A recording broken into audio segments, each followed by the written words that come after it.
요즘 우리가 가지고 다니는 스마트폰을 보면서 참 기술이 어디까지 발전될 것인가 라고 하는 그런 생각을 하게 됩니다. 디지털 기술이 너무 많이 발전돼서 우리는 지금 우리가 가지고 있는 이런 모든 기술들이 이전에는 상상도 못하는 정말 그런 엄청난 기술들이 우리 스마트폰 속에 들어 있습니다. 몇 년 전에 우리 조선일보인가요? 그 신문 전면에 한국의 과학자가 인간 몸에 있는 유전 정보들을 모두 분석을 해가지고 이 사람은 어떤 병이 취약하고 어떤 유전인자에 의해서 어떻게 된다라고 하는 것을 세계에서 몇 번째로 아주 완전히 해독을 해냈다라고 하는 것을 본 적이 있습니다. 그런 유전 정보들을 디지털로 다 만들어서 조그만한 덤 드라이브 같은 데다가 놓고 다니면서 필요할 때마다 그 유전 정보들을 확인해 보고 거기에 맞는 음식도 먹고 또 미리미리 앞으로 이런 쪽이 약하기 때문에 이렇게 그쪽을 조심하면서 이렇게 하면은 아마 엄청난 우리 세대의 의료나 이런 것들이 발전하게 되고 되게 될 것입니다. 그런데 의사들이 아무리 우리의 몸을 이렇게 열어보고 또 디지털화 시켜서 의료 기술이 발전을 해도 아무리 뒤져봐도 알 수 없는 것이 하나 있어요. 그것은 의학자들도 마찬가지고 과학자들도 마찬가지고 철학자들도 마찬가지입니다. 이 세상에 이해할 수 없는 난제가 뭐냐면 아무리 뒤져봐도 이 사람 속에는 이런 것이 없는데 어떻게 이 세상에 악이 존재하냐라는 것입니다. 인간의 몸은 다 똑같이 아무 문제 없이 다 똑같은 형태의 기본적인 구조를 가지고 있는데 어떻게 이 사람이 어떨 때는 선한 사람이 될 수도 있고 어떤 때는 악한 사람이 될 수도 있고 그러면서 히틀러 같이 엄청난 일을 저지를 수도 있고 아니면 귀한 일들을 갖다가 평생 남을 위해 살 수 있는 이런 사람이 이렇게 될 수 있냐라는 거예요. 이거는 유전인자, 유전 정보 가지고 지놈 가지고 되는 게 아니에요. 이러한 악의 기원에 대해서 사람들은 생각해 보다가 페르시아 종교에서는 그래서 이렇게 얘기를 합니다. 온 세상을 지배하고 있는 선한 신인 아후라 마즈다가 있고 그리고 그 선의 대칭점에 반대가 되는 똑같은 힘이 있는 아리만이라고 하는 악한 신이 선과 악이 대등하게 힘을 가지고 있으면서 그 힘의 영향에 의해서 이 세상에는 선도 있고 이 세상에는 악도 동등하게 존재하고 그래서 악에 속한 사람이 되면 그 엄청난 악을 저지르게 되고 인간의 문제가 아니라는 거예요. 인간 바깥에 악한 어떤 세력에 의해서 어떤 신에 의해서 악한 신에 의해서 이 땅에 문제가 온다고 얘기하는 것입니다. 이것이 페르시아 종교 조로아스터교 그것과 유사한 것이 또 하나 마니교 거기서 나온 마니교인 것입니다. 그런데 성경은 이 모든 인간의 문제와 세상의 고통의 문제와 죄가 가져다 준 고통 성경은 고통 자체를 악이라고 말하지는 않습니다. 고통이 오히려 우리로 하나님께 더 나아가게 만드는 귀한 축복이 되기 때문에 모든 것이 다 모든 고통이 악이 아니에요. 죄가 가져다 준 제가 고통을 말하는 것입니다. 이 고통의 근원은 우리 바깥에 어떤 우리와 상관없는 아리만 같은 어떤 엄청난 그런 세력이 영의 세력이 그런 것들이 우리를 지배함으로 그런 일이 벌어지는 것이 아니라 우리 속에 태어날 때부터 하나님을 거역하는 아담의 죄가 우리 속 곳곳에 우리 인격 전 인격을 지배함으로 우리 인간이 이렇게 되었다는 것입니다. 인간은 지정의를 가지고 있습니다. 그래서 지성의 타락이 와요. 그래서 우리는 아담은 동물을 보고 바로 이름을 지을 수 있는 직관에 의해서 보자마자 그 내용을 파악하고 그 이름을 지으면 바로 그것이 그의 본질을 꿰뚫은 이름이었어요. 그런데 인간은 그런 지성이 다 어두워져서 지금은 머리 좋은 사람이 어떤 사람입니까? IQ 좋은 사람이 어떤 사람입니까? 고도의 많은 훈련과 책과 공부를 많이 함으로 어떤 것을 분석하고 정리하고 추론해서 결론을 내려가지고 앞으로 이렇게 될 것이다라고 하는 것을 말하는 사람, 여러분, 그런 지성을 갖기도 상당히 어려워요. 우리의 지성이 어두워져서 그렇게 많이 타락하게 된 것입니다. 우리의 감성은 어떻습니까?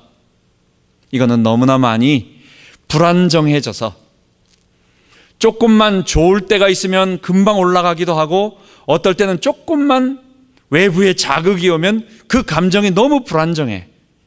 이게 좀 스테이블하게 안정하게 좀 갔으면 좋겠는데 그러질 못하고 외부의 영향을 금방금방 받고, 아침에 기분이 다르고 저녁에 기분 다르고, 어떤 말 하나 들으면 다르고, 어떤 바람, 햇볕 쨍하면 다르고, 이런 모든 것들로 인해서 우리 감정도 옛날에 거룩하고 선하고 참 안정적이었던 그런 감정들이 이렇게 불안정하게 되었어요.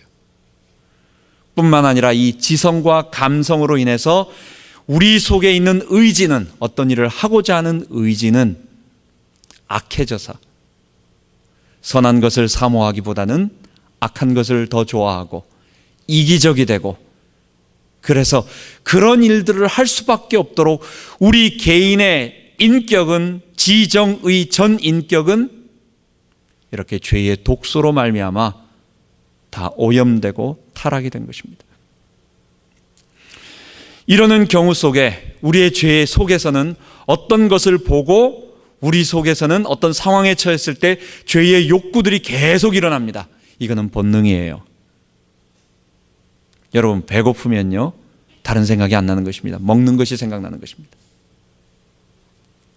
제가 옛날에 기도원에, 오산리 기도원에 대학교 때 간 적이 있어요. 한 4박 5일, 3박 4일 금식을 하고 나서요, 내려오는데 제일 먼저 생각나는 게 뭐냐?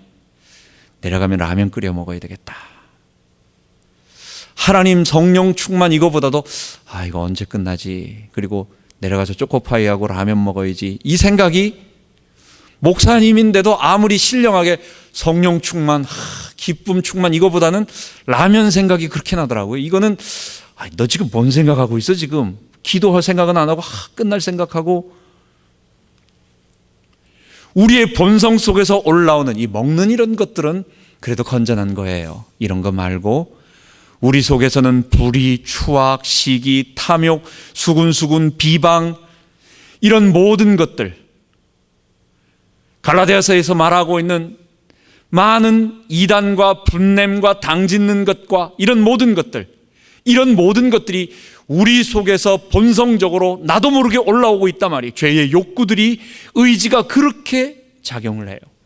뿐만 아니라 성경은 뭐라고 말하느냐? 우리 바깥에 사단이 우리에게 끊임없이 유혹하기도 하고, 어떨 때는 달려들어서 무섭게 겁을 줘서 일을 하게 만들기도 하고, 안 하면 죽을 것 같게 만들기도 하고, 두려움을 주기도 하고, 어떨 때는 그것 하면 너무너무 좋을 것 같은 달콤함을 주기도 하고, 우리 속에서는 하고 싶은 욕구가 그냥 놔둬도 막 불일듯 일어나고 있는데 우리 바깥에서는 자꾸만 북돋아주고 유혹하고 있는 눈에 보이지 않는 사단이 있기 때문에 우리는 그런 것에 의해서 그런 일들을 저질름으로 이 세상이 인간으로 인하여 이렇게 어두워지고 더러워지고 타락되어졌다는 것입니다. 여러분, 이런 모든 것들을 해결하는, 치유하는, 이게 본래 우리의 모습이 아니었어요. 이거는 우리 인간의 본래 모습이 아니에요. 이거는 내 본래 모습이 아니에요. 이거는 죄에 오염되어서 그 죄로 말미암아 어쩔 수 없이 끌려가고 있는, 하나님을 거부하는 아담의 본성에 의해서, 내가 주인 돼서 살고자 하는 그 아담의 본성에 의해서 끌려가고 있는 나, 그것으로 말미암아 파생되어지는 모든 일들이었어요. 여러분, 여기서 우리 주님께서 십자가에 달려 죽으심으로 하나님의 아들 우리 주 예수 그리스도께서 이 땅에 오셔서 친히 자기의 목숨을 내어 주심으로 우리를 구원하여 주신 것입니다. 놀라운 사랑인 것입니다. 그래서 십자가 사랑에 감격한 사람은, 십자가의 사랑에 나타난 하나님의 사랑에 감격한 사람은 우리 몸 구석구석에 있는 이 죄의 독소들을 다 빼내고 사람이 건전하고 본래 인간의 모습, 그리고 그 모습을 회복할 뿐만 아니라 아담이 하나님과 교제함으로 얻게 된 완전한 축복, 부활하신 예수 그리스도의 완전한 영화스러운 모습을 어디에서? 십자가에서.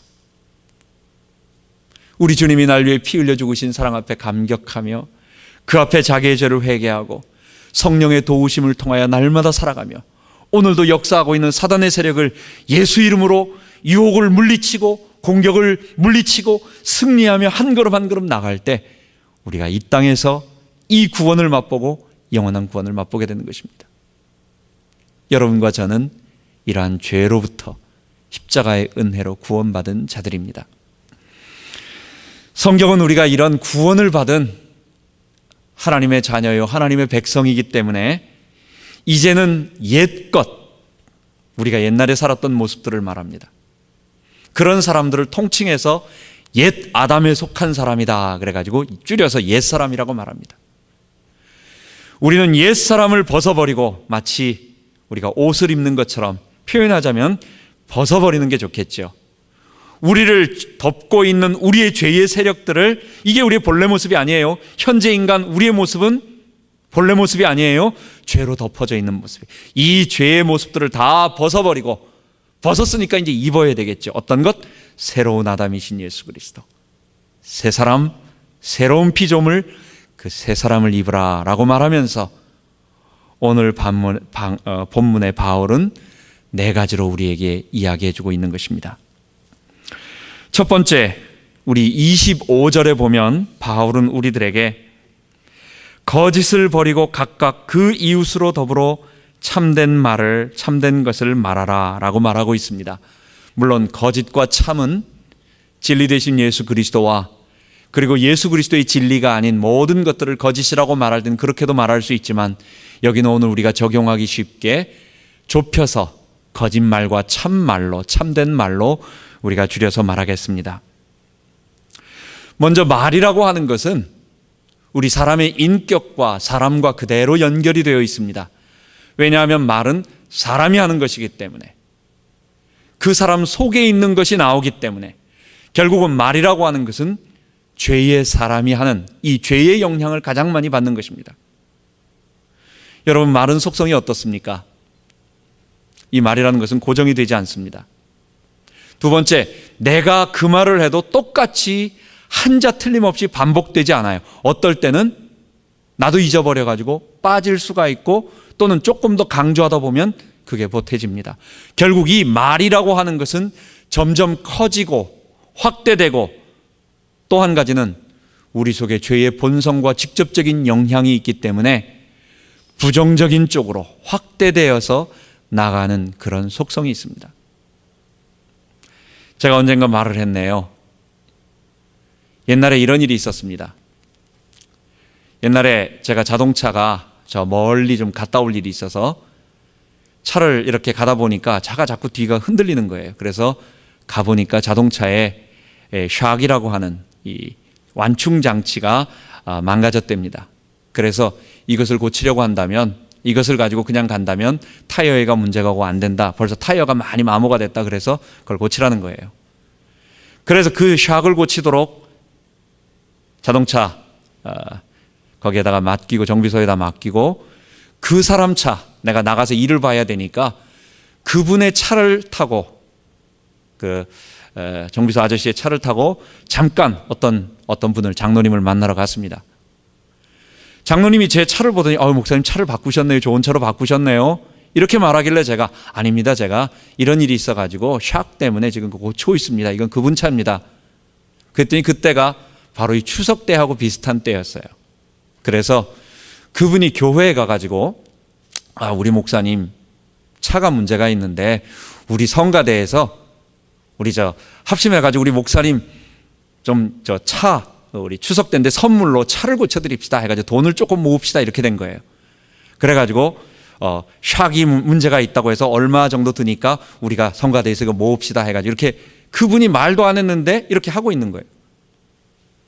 그 중간에 어떤 여자 청년 성가대원이 들어가다가 가만 얘기를 들어보니까 샥이 어쩌고 저쩌고 하고 목사님 차가 어쩌고 저쩌고 이렇게 얘기를 들은 거예요.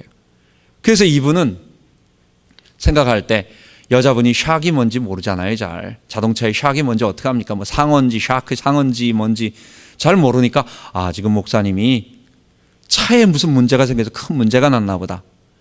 그래가지고 그 청년이 우리 다른 장로님한테 목사님 무슨 차에 큰 사고가 났나 봅니다. 지금 그래서 성도들이 걱정하면서 돈을 모으고 있어요. 이렇게 얘기를 한 겁니다. 나중에 그 얘기를 들은 다른 장로님이 저한테 뭐라고 말하느냐. 목사님 에머전시 갔다 오셨다며요. 이렇게 말이 나오는 거예요. 말이라고 하는 것은 악의가 있어서 말하는 것이 아니라 자기가 어떤 말을 듣고 완전히 이해하지 못하면 자기의 주관적인 판단을 느끼게 됩니다. 그리고 주관적인 판단을 다른 사람에게 전달하다 보면 그 전달하는 말이 점점 이게 캄다운되고 좋은 쪽으로 저 사람이 잘 되는 쪽으로 가는 것이 아니라 나쁜 쪽으로 가게 되면 안 좋은 쪽으로 계속 커지게 돼 있어요. 여러분, 제가 자동차 문제로 적당히 그렇게 해서 끝나서 웃고 넘어갔지, 만약에 저희 집사람이 머리를 갖다가 평소에 안 하던 머리를 갖다가 이렇게 뒤를 묶어가지고 했는데 멀리서 제가 우리 와이프하고 손잡고 이제 어디 쇼핑을 가는데 멀리서 누가 차 타고 가다가 뒷모습을 봤다. 아니, 목사님이 처음 보는 여자분하고 손잡고 가네? 이렇게 말이 나오다 보면 목사님 애가 어디 있다며요? 이 말까지 나오는 거예요. 세상이라고 하는 것은 정말 악하고 우리가 보지 못한 말들이 점점 확대가 되어가지고 가는 그런 성향이 있어요. 이게 세상이에요. 여러분, 어떡하라는 말입니까? 우리는 거짓 것을 말하지 않고 참된 말을 하라는 것입니다. 그래서 거짓말은 뭐냐? 우리가 다른 사람을 해치기 위한 악의적인 거짓말, 이건 범죄입니다. 이거는 해서는 안 되는 형사범죄까지 갈 수 있는 그런 범죄입니다. 이건 아니고 우리 성도들 사이에서 우리가 일상적으로 할 수 있는 거짓말이라고 말할 수 있는 것, 사실이라고 하는 것을 확인하지 않은 채 상대방에게 부정적인 말을 내가 확인하지 않고 전달하는 것, 우리는 이것이 내 의사와는 상관없이 거짓말이 될 수 있는 것입니다.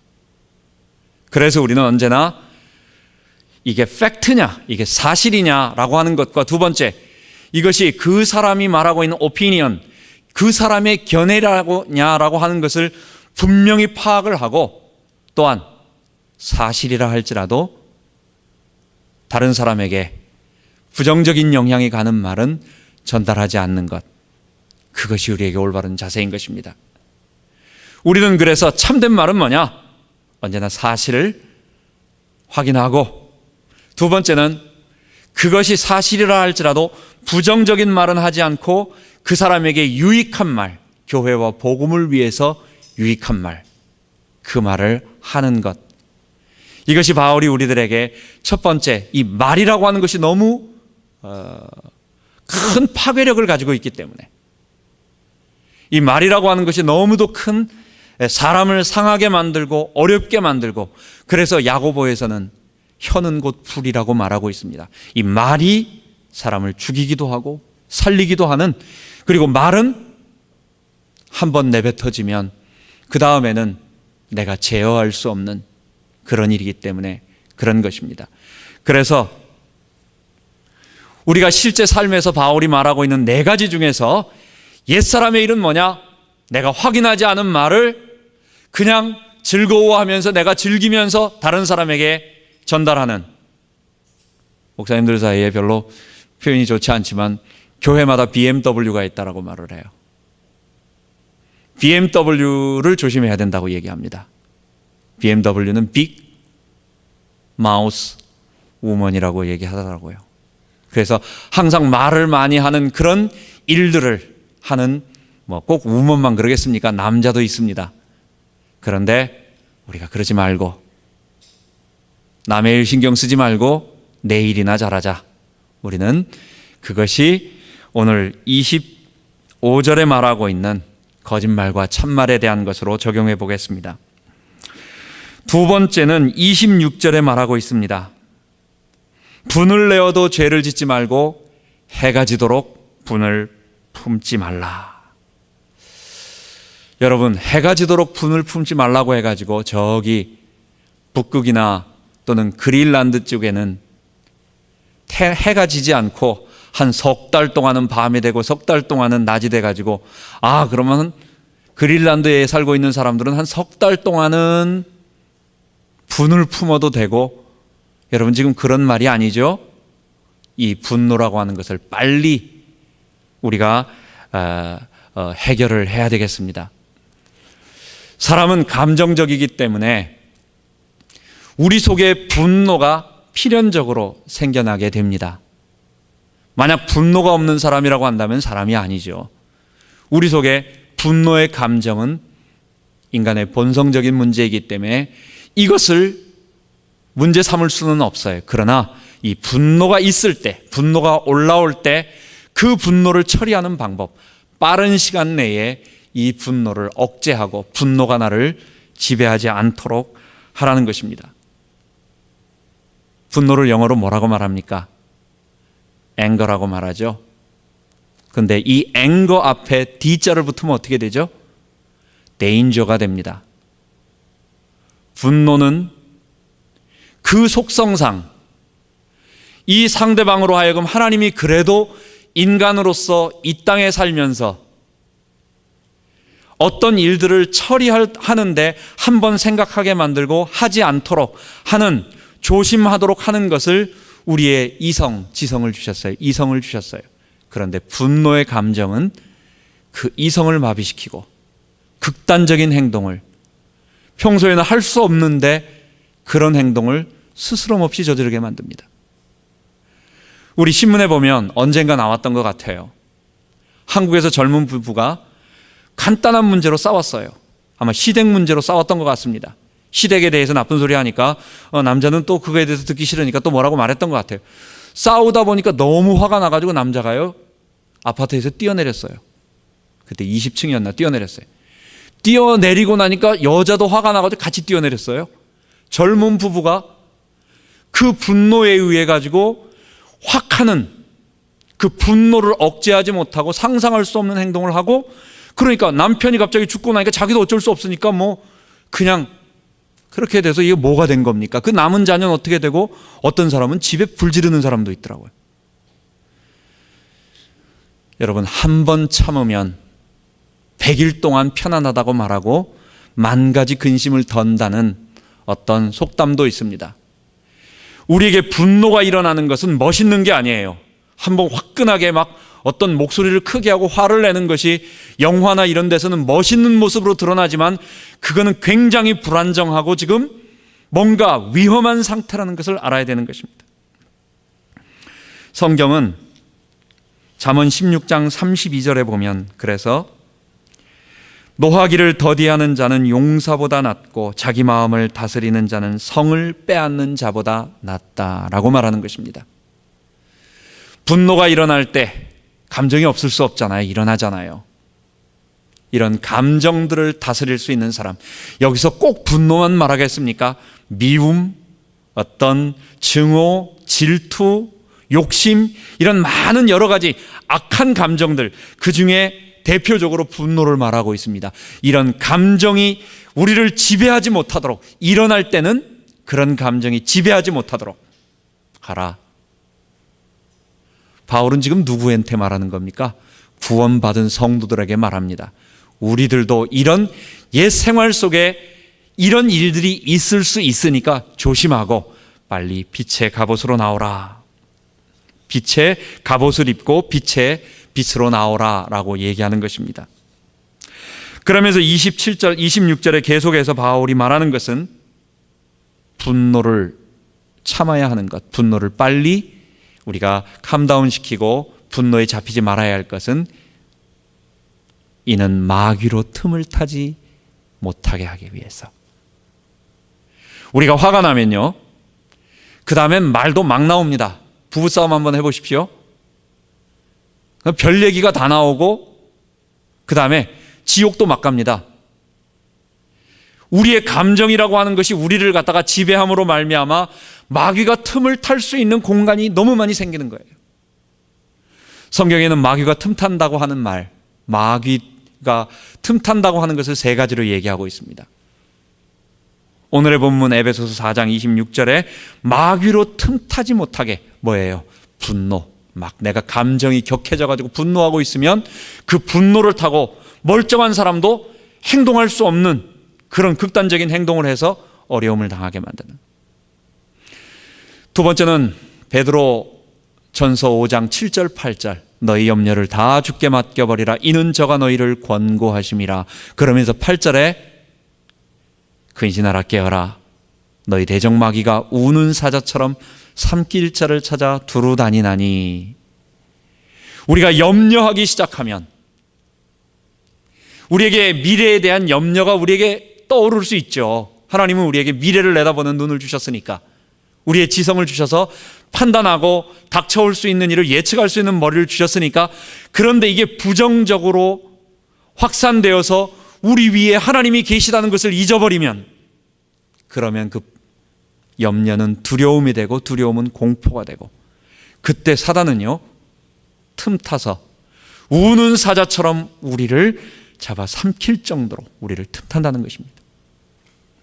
뿐만 아니라 고린도후서 2장 11절에 보면 그 앞절에 바울이 사람들을 용납하고 용서하래요.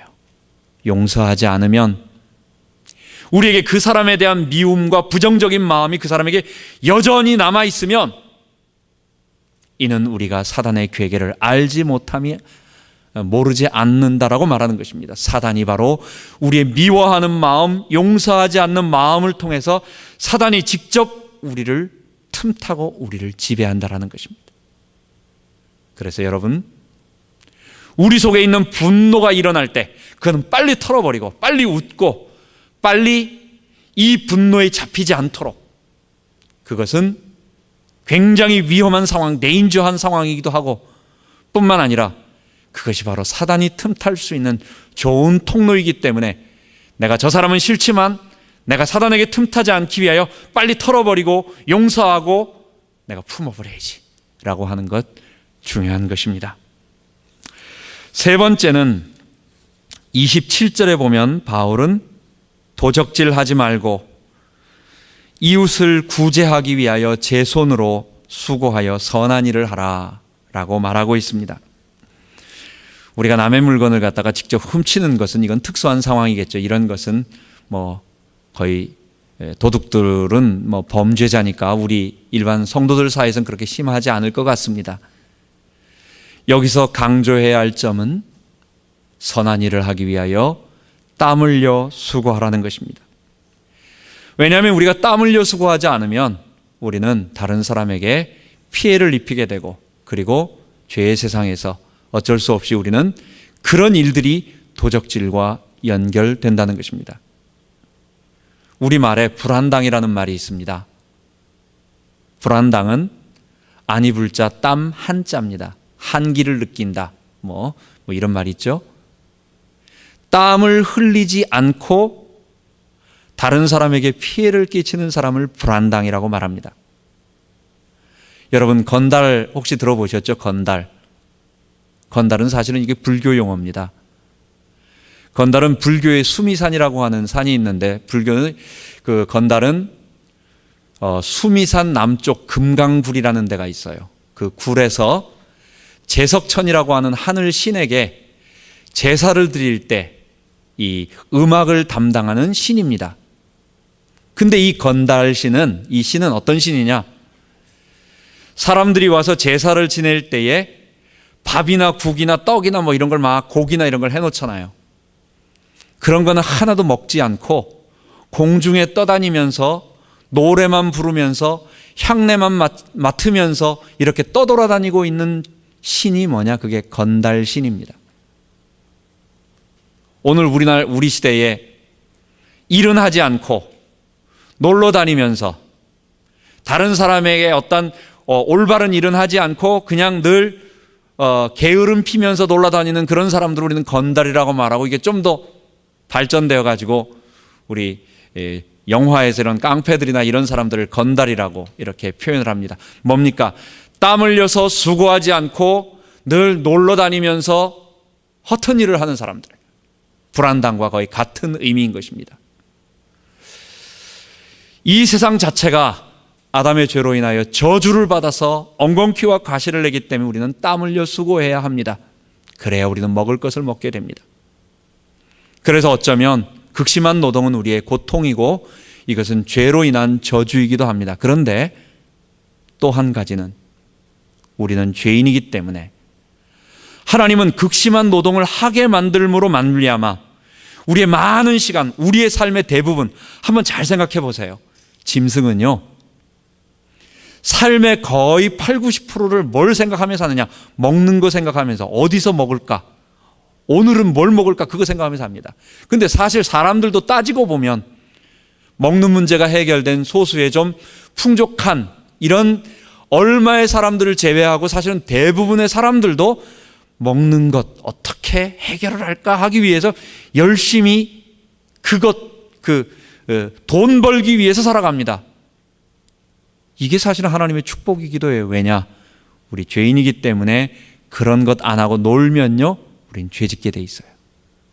그래서 인간은 노동할 때 땀 흘리면서 힘들지만 정신없이 그 일에 몰두하고 그 일이라도 해서 뭘 건전하게 얻으려고 할 때 그래도 비교적 건전한 것입니다. 그래서 도적질하지 말라라고 하는 것은 그 말도 중요하지만 우리가 수고를 함으로 첫 번째, 우리의 삶에서 죄를 이길 수도 있기도 하고 뿐만 아니라 더 좋은 것은 너만을 위해서 일하지 말고 다른 사람을 구제하기 위하여. 얼마나 복됩니까? 얼마나 행복합니까? 우리가 수고한 것을 가지고 다른 사람에게 도움을 줄 수 있는 일을 한다는 것, 하나님은 그 일을 우리에게 말씀하고 계신 것입니다. 마지막 네 번째는 에베소서 5장 3절에 보면 음행과 온갖 더러운 것과 탐욕은 너희 중에서 그 이름이라도 부르지 말라. 이는 성도의 마땅한 반이라 라고 말하면서 일반 사람들이 많이 하기 쉬운 것들, 그 중에 음행은 뭡니까? 하나님이 주신 남녀의 아름다운 성적 질서를 파괴하는 모든 것들을 말합니다. 통칭해서 말하는 것입니다. 온갖 더러운 것, 이것들은 우리 윤리적인 것들을 더럽히는 추한 모든 것들입니다. 그리고 탐욕, 물질에 대한 또는 소유에 대한 지나친, 그것에 대한 지나친 욕심을 얘기합니다. 이런 것들이 불신자들이 하고 있는 제일 갖기 쉬운 감정들이에요. 여러분, 불신자들이라고 하면 우리들도 옛날에 거기 있었기 때문에 아직 이 땅에 우리 주의 재림이 있고 우리 죄에 대한 심판과 사단의 심판과 그리고 우리의 몸이 죄를 이기는 모습으로 완전히 부활된 모습이 되고 하나님의 심판이 이루어지기 전까지는 여전히 죄가 현존하고 사단이 이 땅에 현존합니다. 그래서 성도들도 죄의 욕구가 일어나고 사단의 유혹을 동시에 느끼게 돼요. 성도가 다른 점은 뭐냐? 주의 성령이 우리를 붙잡아 주신다는 것 외에는 우리도 똑같이 불신자들과 똑같은 상황 속에 있다는 것입니다. 그러므로 아까 말하는 거짓말하는 것이나 분노를 내는 것이나 또는 도적질하는 것이나 아니면 음행, 더러운 것, 탐욕, 이런 모든 부정적인 감정들은 지금 우리들에게도 영향을 미친다는 것입니다. 그래서 여기서 벗어나서 이런 유혹이 올 때 벗어나서 이기고 성령의 능력을 힘입어서 너의 힘으로 힘드니까 주의 성령을 의지해서 십자가에 달려 죽으신 그리스도를 붙잡고 이겨내라 라고 말하는 것입니다. 그런데 여기서 한 가지 특이한 점이 하나 있습니다. 그거는 탐심을 우상숭배라고 말하는 것입니다. 음행하는 자나 탐하는 자나 음행하는 자나 더러운 자나 탐하는 자, 그리고 바로 뭐라고 말하냐? 곧 우상숭배자는 하나님의 나라를 기업으로 받을 수 없느니라 라고 말하고 있습니다. 에베소 5장 6절에 말하고 있습니다. 골로새서 3장 5절에도 똑같이 탐심은 곧 우상숭배니라. 우리가 물질에 대한 욕심을 제어하지 못하면 인간은 속성상요 그 물질을 하나님처럼 섬기게 되어 있어요. 이 세상에서 보이는 하나님보다도 보이지 않는 물질이 우리에게 실제적인 도움을 준다고 사람들은 생각을 합니다. 그래서 사람은 이 탐욕, 물질에 대한 탐욕, 이것이 다른 쪽으로 더 확산되면 다른 사람의 명예에 대한 탐욕, 다른 사람에 대한 성적 순결에 대한 탐욕, 다른 사람의 어떤 여러 가지 것들을 다 탐욕함으로 말미암아 시기하기도 하고 분내기도 하고 공격하기도 하고 도적질하기도 하고 이런 것들이 다 일어나는 것입니다. 그래서 탐욕은요, 어쩌면 죄의 우리의 근원을 하나로 말하는지도 몰라요. 이 탐욕이 우상 숭배처럼 우리를 파멸시킨다는 것. 두 번째, 이 탐욕 때문에 인간은 하나님을 섬길 수 없다는 것입니다. 예수님은 부자 청년이 왔을 때 뭐랍니까? 재물과 하나님을 동시에 섬길 수 없다고. 인간이 재물에 잡히게 되면 하나님을 섬기지 못하게 되는 거예요. 마지막 다섯 번째입니다. 그래서 에베소 5장 6절에 이 모든 것을 결론을 내리면서 말합니다. 누구든지 헛된 말로 너희를 노략할까? 너희를 속이지 못하게 하라. 여러분, 여기서 말하는 헛된 말이 무엇일까요? 그것은 위에서 말하고 있는 네 가지의 모든 것들입니다. 즉, 우리가 구원받아도 성도는 구원 다 받았기 때문에 이제는 죄에서 다 끝났다. 그러니까 거짓말, 그게 그렇게 큰 문제가 되겠느냐. 분노, 때때로 낼 수 있어. 음행, 우리 육체가 원래 그런 거야. 이런 것들에 대해서 성경이 말하고 있는 죄에서 돌이켜서 하나님 백성의 거룩함을 삼아야 하는 것이 이게 복음이고 이게 십자가입니다. 서론에 뭐라고 말씀드렸어요? 십자가가 뭡니까? 지정의를 지배하고 있는 전인격의 골고루 완전히 지배하고 있는 이 죄의 독소들을 다 빼내고 씻어내서 우리로 하여금 본래 인간의 아름다운 모습, 사단의 유혹을 이기는 그런 모습을 만들어내는 거예요. 그런데 예수 얘기하고, 그런데 십자가 얘기하고, 그런데 교회 다닌다고 말하고 복음이라고 말하면서 이런 행동들을 할 수 있도록, 이런 거 괜찮은 거라고, 이런 거 아무 문제 없다고, 구원받으면 다 되는 거라고, 이런 것이, 이런 가르침들을 통칭해서 헛된 말이라고 말하는 것입니다. 우리는 성경의 교회사에 초대교회 때부터 이런 이야기들이 항상 도덕 폐기론이라고 해서 방탕주의자들이 있었습니다. 잘 믿는 사람들이 우리의 영은 구원받았기 때문에 우리의 육체는 원래 그런 거니까 좀 그래도 괜찮다라고 말하는 많은 것들이 있는데, 여러분, 우리가 실수해서 우리 죄의 육신에 넘어가서 고통을 당할 수는 있지만, 그러나 말씀 자체가 그게 바로 고린도 교회의 문제였어요. 이런 것들은 안 되는 것입니다. 이것이 다 헛된 가르침들인 것입니다. 이것이 바로 초대교회에 나왔던 소아시아의 니골라당의 교훈인 것입니다. 그래서 우리 마지막으로 이 모든 것을 이길 수 있는 방법, 우리 힘으로 우리의 분노를 억제하기도 힘들지요. 여러분, 분노 해가 지도록 품지 말라고 하는데 그게 쉽습니까? 며칠 갑니다. 그거 이기려면 참 힘들어요. 여러분, 우리 속에서 물건에 대한 탐욕이라든지 탐심이라든지 올라오는 거 어떡합니까? 이런 모든 음행이나 안 좋은 더러운 것이나 이런 것들이 계속 올라올 때 이것을 이기는 방법은, 여러분, 옛날에 우리가 이런 선전이 있었어요. 아주 오래된 선전인데, 감기에 안 걸리려면 그런 얘기 나오죠. 감기에 안 걸리려면 그러면 저쪽에서 양치질 해요. 그럼 어떤 데는 세수하고 손발 잘 씻어요. 그럼 또 감기에 안 걸리려면 또 뭐 합니까? 그러면 일찍 자요. 애가 그러잖아요. 그리고 맨 마지막에 그래도 감기 걸리면 무슨 A, 판콜레이 그래가지고 옛날에 그런 선전이 있었습니다.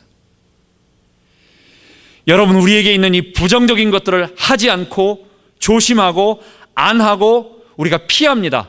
그런데 부정적으로 이런 것들을 소극적으로 방어하는 것 한계가 있어요. 적극적으로 어떻게 합니까? 성령 충만 받는 거예요.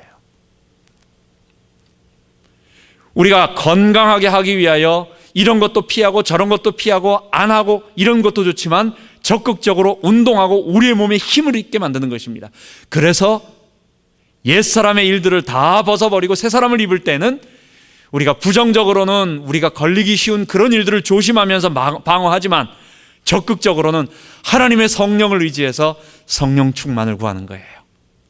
성령님이 우리를 자유스럽게 역사하실 수 있도록 구하는 거예요. 성령 충만은 예수 충만입니다. 성령 충만은 그리스도로 충만한 것입니다. 날 구원하신 주님의 은혜에 감사하고 더욱 십자가 앞에 나와서 그분이 나를 위해 하신 일 앞에 감격하고 감사하고 그분께 내 삶을 드리는 것입니다. 이렇게 되면요, 어느 날 갑자기 나는 생각도 안 했는데 어느 날 내게 있어서 부정적인 말들이 나오지 않는 거 있고, 어느 날 음행이나 더러운 이런 생각들이 벌써 멀리 가서 딴 세계에 있는 것 같기도 하고, 이런 것들로부터 완전히 벗어나 있는 성령 충만한 모습을, 승리하는 모습을 발견하게 될 것입니다. 바울은 시와 찬미와 신령한 노래들로 서로 노래하고, 성령 충만 받으면 영이 우리를 지배할 때 사람들이 알지 못하는 신령한 찬양, 하나님이 우리에게 주시면 할 수 있어요. 전혀 부인하지는 않습니다. 그러나 신령한 노래를 그것으로 한정하면 안 됩니다. 사람들이 방탕하면서, 특히 1세기 고대 디오니소스, 이 술의 신, 로마 신화에선 디오니소스 신이 바로 바카스입니다. 이 바카스가 마시는 신의 음료가 넥타입니다.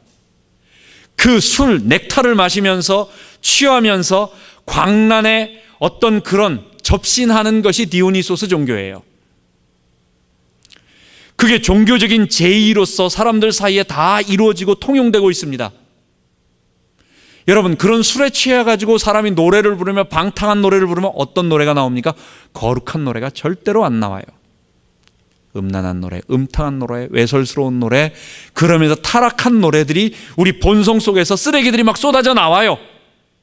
이것과 반대되는 이야기로 시와 찬미와 신령한 노래, 성령이 우리를 다스리실 때 하나님을 높이는 찬양, 나의 죄인됨을 인정하고 겸손하게 주님 앞에 엎드리며 우리 주께서 날 위해 하신 일을 높이는 찬양, 이 하나님이 하시는 이 거룩한 찬송과 찬양, 그게 바로 시와 찬미와 신령한 노래들입니다. 그리고 또 성령께서 우리에게 아름다운 것을 할 수 있다고 한다면 그런 찬양도, 신령한 은사의 찬양도 있을 수 있습니다. 그러나 먼저는 성령께서 우리를 지배하실 때 그리스도의 속죄와 감사의 찬양, 그게 바로 시와 찬미와 신령한 노래들인 것입니다. 그리스도를 사랑하며 그리스도의 이름으로 하나님께 감사드리고, 성령 충만 받는 방법은요, 하나님 왜 이거 안 해주셨어요? 떼쓰면서 분노하는 데 없어요.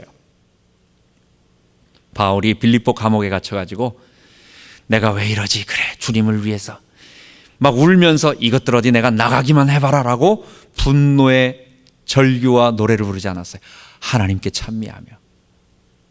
여러분, 하나님 찬미할 때 성령 충만 받습니다. 그리고 그리스도를 경외함으로 피차 서로 복종하라. 피차 서로 복종하는 것에 대해서는 우리가 다음 시간에 이제 또 계속해서 아내들과 남편에 대해서, 종과 상전에 대해서, 부모와 그 다음에 자녀의 관계 속에서 계속 배우게 됩니다. 이번 한 주간도 옛사람의 일을 벗어버리고 옛사람을 벗어버리고 새사람을 입는, 또 성령 충만 받는 귀중한 한 주 되기 바랍니다. 하나님 아버지 감사합니다. 여전히 존재하고 있는 우리 죄의 본성으로 인하여 우리는 늘 사단의 유혹 속에서 하나님 죄를 선택하고 그렇게 행동할 수밖에 없고, 그래서 사망의 고통을 누리는 죄인들입니다. 주님, 여기서 우리는 옛사람의 일들을 벗어버리고 십자가 의지하고 성령 충만 받아 승리하기를 원합니다. 새 사람 되었사오니 이제는 새 사람의 일들을 감당하며 어두움의 일을 벗어버리고 빛의 갑옷을 입고 그리스도를 위하여 살 수 있도록 인도하여 주옵소서. 감사드리며 우리 주 예수 그리스도의 이름으로 기도하옵나이다. 아멘.